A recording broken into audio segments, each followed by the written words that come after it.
하나님의 선하심이 여러분들과 함께 하시기를 축복합니다. 오늘 함께 보실 하나님의 말씀은 요엘서 2장 12절에서 15절 말씀입니다.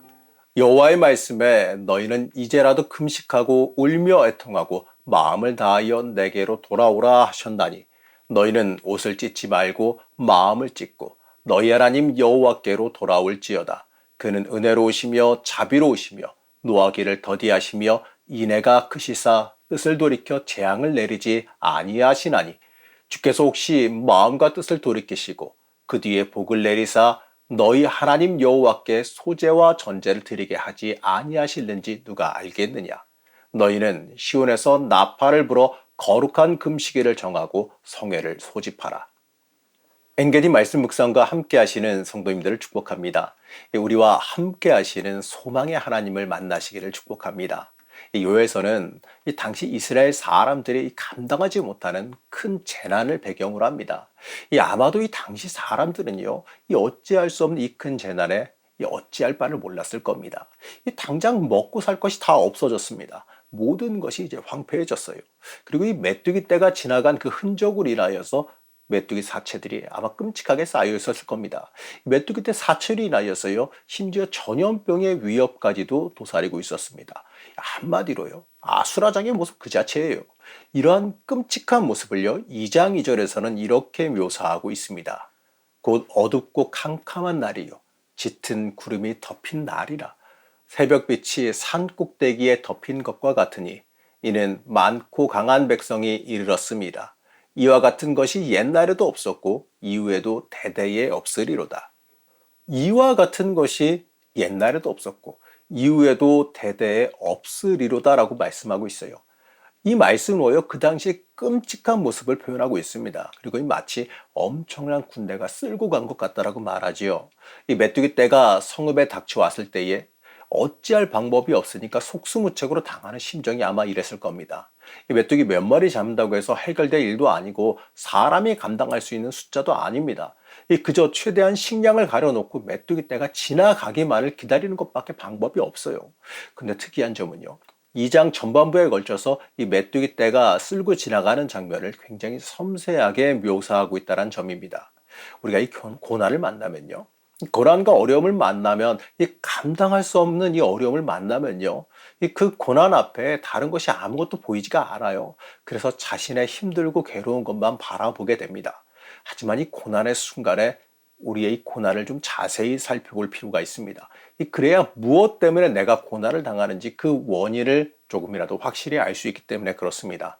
한 걸음 물러서서 제3자의 입장이 된다면요, 아마도 어렵지 않게 그 사람의 고난의 원인을 좀 짐작할 수 있을지 모르겠습니다. 하지만 그게 자신의 입장이 되고 나면요, 그렇게 객관화하기는 쉽지가 않습니다. 하지만 요엘서 2장은요, 일부러라도 그 고난을 자세히 섬세하고 철저하게 묘사하고 있어요. 그러면서요, 이 메뚜기 떼가 마치 군사 같다라고 말하는데 그 군대를 지휘하시는 분이 여호와 하나님이심을 발견하고 고백하게 됩니다. 11절 말씀을 보시겠습니다. 여호와께서 그의 군대 앞에서 소리를 지르시고 그의 진영은 심히 크고 그의 명령을 행하는 자는 강하니 여호와의 날이 크고 심히 두렵도다. 당할 자가 누구이랴. 고난 중에 이 고난의 원인을 살펴봤더니 우리가 이 하나님께 범죄함을 인하여서 그 고난을 당했다라고 하는 고백입니다. 이제 고난의 원인을 알았지요. 원래 원인을 알면 해결 방법도 주어지는 법이겠습니다. 이 고난을 당할 때에 그 고난 자체도 물론 중요하지만 더 중요한 것은요, 그 고난을 어떻게 대처하고 이겨나갈 것이냐입니다. 물론 이 오늘 말씀은요, 이 재난에 구체적으로 어떻게 해야 된다라고 이 대응 지침을 말하진 않아요. 그 재난이 이미 사람이 어떻게 할 수 있는 정도를 넘어섰기 때문에 그렇습니다. 자, 그렇다면 어떻게 해야 되겠습니까?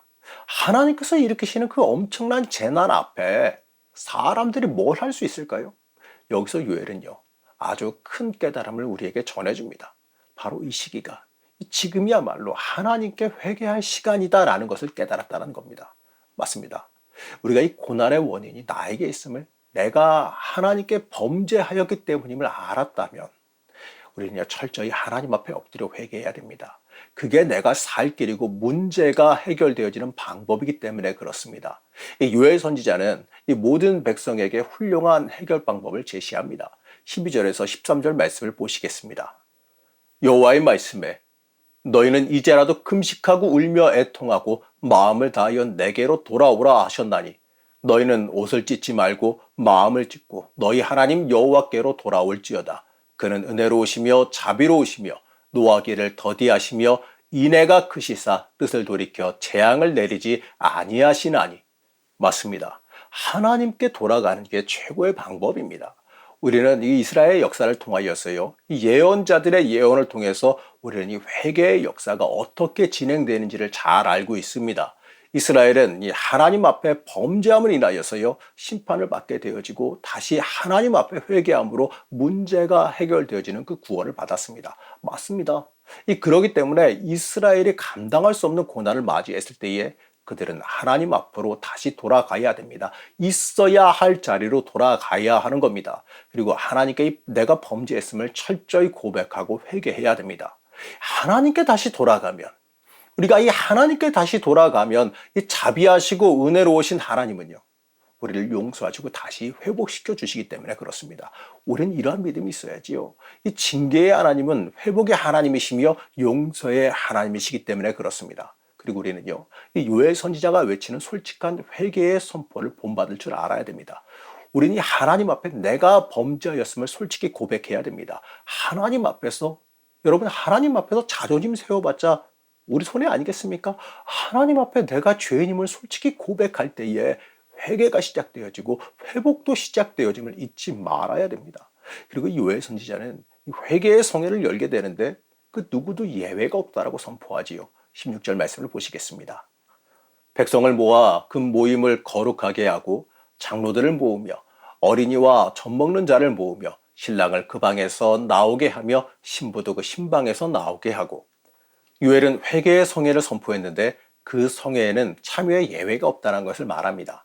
이스라엘에 속한 모든 사람은요, 예외 없이 이 회개의 자리에 나와야 됩니다. 원래 이 결혼한 신랑 신부는요, 1년간 이 전쟁이라든지 모든 의무에서 좀 자유로워집니다. 전쟁에도 끌려가지 않아요. 하지만 이 회개의 성회는요, 이 사람들도 예외가 없다고 말합니다. 그 이유는요, 그 정도로 심각한 일이기 때문에 그렇습니다. 맞습니다. 우리가 이 하나님과 멀어져서 고난에 처한다면요, 여러분, 이것보다 급박한 일이 어디 있겠습니까? 아직 고난까지 이르지 않았다면 그 전에 빨리 깨닫고 돌이킬 수 있는 기회가 주어졌음에 우리는 먼저 감사할 수 있어야 됩니다. 이 고난에 이르렀을지라도요, 지금이라도 깨닫고 하나님 앞으로 돌이킬 기회가 주어졌음에 우리가 깨닫고 감사해야 됩니다. 회개의 뒤에 미래에 대한 소망이 함께 따라오기 때문에 그렇습니다. 이 고난 가운데에 하나님을 바라보는 사람은요, 틀림없이 그 인생에 소망이 있습니다. 사람의 기준으로는 도저히 해결할 수 없는 그 소망이 없는 상황일지라도 몰라요. 하지만요, 우린 몰라요. 하지만 모든 세상을 주관하시는 하나님은요, 이러한 일도 우리가 생각하기엔 도저히 해결할 수 없는 일일지라도, 우리가 생각하기에는 소망이 다 끊어진 일일지라도요, 모든 세상을 주관하시는 하나님께서 맡으시면 충분히 이러한 일도 해결하실 수 있는 능력이 있으심을 우린 믿어야 됩니다. 요엘서는요, 이스라엘 백성들에게 하나님을 체험하라라고 초청합니다. 이 고난 중에 하나님 앞에 나와서 회개하면서 하나님을 체험하라 초대합니다. 사랑하는 성도 여러분, 여러분 하나님 체험하시기 바랍니다. 이 고난 중에 회복시켜 주시고 해결해 주시는 하나님을 체험하시기 바랍니다.